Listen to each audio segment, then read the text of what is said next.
Hello 9th class बच्चों। इससे पहले वीडियो में हमने भारतीय मानसून को डिस्कस किया था। तो आज हम डिस्कस करेंगे ऋतुएं। ऋतुएं क्या होती हैं? सीज़न, जैसे शीत ऋतु सर्दी का सीज़न, ऐसी बात करते हैं। ग्रीष्म ऋतु गर्मी का सीज़न, वर्षा ऋतु रेनी सीज़न, या फिर मानसून का आगमन, मानसून की वापसी, परिवर्तनीय मौसम। तो इन सब की विशेषताएं हम डिस्कस करेंगे कि हर सीज़न की क्या विशेषताएं हैं। तो पहली ऋतु जो है वो है शीत ऋतु। सबसे पहली जो ऋतु है वो क्या है? आपकी शीत ऋतु, जिसे हम डिस्कस करेंगे। मीन्स सर्दी का टाइम। सर्दी का टाइम मध्य नवंबर के 20 से लगभग 15 नवंबर से 20 नवंबर के बीच से ये सर्दियाँ स्टार्ट होती हैं। तो आप समझ गए होंगे कि नवंबर के 20 से लगभग 15 नवंबर से 20 नवंबर के बीच से ये सर्दियाँ क्या होती हैं? स्टार्ट होती हैं और फरवरी तक रहती हैं। भारत के उत्तरी भाग में दिसंबर और जनवरी सबसे ठंडे महीने हैं। ये तो आप सब जानते हैं कि भारत के जो उत्तरी भाग में दिसंबर और जनवरी के हैं सबसे ज़्यादा ठंडे महीने हैं। आप जानते होंगे कि उत्तर भारत का जो इलाका है, उत्तर प्रदेश, पंजाब और हरियाणा, दिल्ली, राजस्थान के कुछ इलाके जो पंजाब से सटे हुए हैं, वो इलाके, और ये जो उत्तर भारत का हमारा पूरा भाग है, दिसंबर से जनवरी के बीच सबसे ठंडा रहता है। या यूँ कहें कि दिसंबर से जनवरी के बीच सबसे ठंडा महीने होते हैं, ठंडे महीने होते हैं। और दक्षिण में औसत तापमान 24 डिग्री सेल्सियस तक होता है। जो दक्षिण भारत है वहाँ एवरेज तापमान, टेम्परेचर जो है वो 24 डिग्री से 25 डिग्री सेल्सियस तक रहता है। और जबकि उत्तर भारत में 10 डिग्री सेल्सियस से 15 डिग्री सेल्सियस तक ये तापमान रहता है। आप इसको समझ रहे होंगे कि क्या रहता है? दक्षिण में औसत तापमान 24 डिग्री सेल्सियस रहता है तक होता है, और जबकि उत्तर भारत में 10 डिग्री सेल्सियस से 15 डिग्री सेल्सियस तक ये तापमान रहता है। तो उत्तर भारत में तापमान कम है और ठंड जो है उत्तर भारत में ज़्यादा होती है। अब समझ गए हैं कि उत्तर भारत में क्या है? तापमान क्या है? कम है, और ठंड जो है उत्तर भारत में ज़्यादा होती है।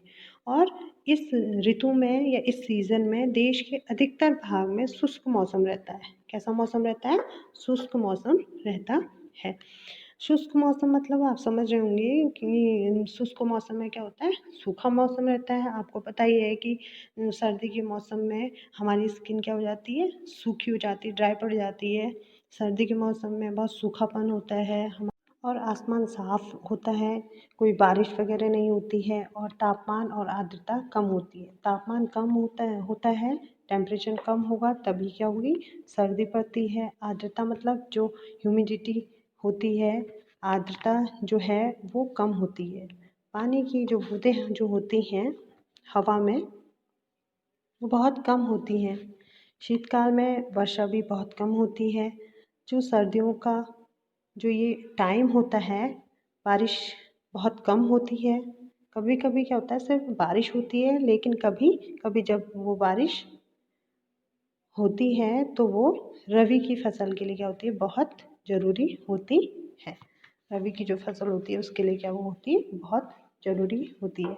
शीतकाल में वर्षा, जिसे स्थानीय तौर पर महावट कहा जाता है, की कुल मात्रा कम होती है, लेकिन ये क्या होती है? ये रबी की फसलों के लिए बहुत महत्वपूर्ण होती है। अब बात करते हैं प्रायद्वीपीय भाग की। प्रायद्वीपीय भाग में शीत ऋतु स्पष्ट नहीं होती। प्रायद्वीपीय भाग आपको क्लियर है, जो भारत का नीचे इस तरीके का जो तिकोना भाग होता है, उसमें मध्य प्रदेश और ये जो दक्कन का पठार, केरल, कर्नाटक, ये जो भाग है आपका, यहाँ पर सर्दी ज़्यादा नहीं पड़ती कभी भी। यहाँ पर सर्दी का इफ़ेक्ट नहीं पड़ता जितना इफ़ेक्ट उत्तर भारत में पड़ता है, क्योंकि यहाँ पर आसपास समुद्री पवनें चलती रहती हैं। इसलिए जो समुद्री पवनें चलती रहती हैं, और शीत ऋतु में यहाँ पर ज़्यादा तापमान कम नहीं हो पाता, वो पवनें हमेशा यहाँ पर चलती रहती हैं। आप ऊपर दिए गए चित्र में देख सकते हैं कि शीत ऋतु में कुछ मौसम ऐसा रहता है, शीत ऋतु में कोहरा भी रहता है। तो बच्चों आप समझ गए कि अभी हमने शीत ऋतु की विशेषताएं पढ़ी। तो आप समझ गए कि शीत ऋतु मध्य नवंबर से शुरू होकर फरवरी तक रहती है। भारत के उत्तरी भाग में दिसंबर और जनवरी में सबसे ठंडे महीने होते हैं। दक्षिण में औसत तापमान 24 डिग्री सेल्सियस तक होता है, जबकि उत्तर भारत में 10 डिग्री सेल्सियस से 15 डिग्री सेल्सियस तक होता है। इस ऋतु में देश के अधिकतर भाग में शुष्क मौसम रहता है तथा आसमान क्या रहता है, क्लियर रहता है, साफ होता है और तापमान तथा आर्द्रता कम होती है। शीतकाल में वर्षा बहुत कम होती है, लेकिन जब होती है वो वर्षा क्या होती है, रबी की फसल के लिए क्या होती है, बहुत ज़रूरी होती है। प्रायद्वीपीय भाग में शीत ऋतु स्पष्ट नहीं होती, क्योंकि समुद्री पवनों के प्रभाव के कारण शीत ऋतु में यहाँ तापमान में ज़्यादा परिवर्तन नहीं होता। बच्चों, आज के लिए इतना ही। आप समझ गए होंगे ऋतुएं और शीत ऋतु। अगली वीडियो में हम अगली ऋतु डिस्कस करेंगे। Thank you so much. Have a nice day.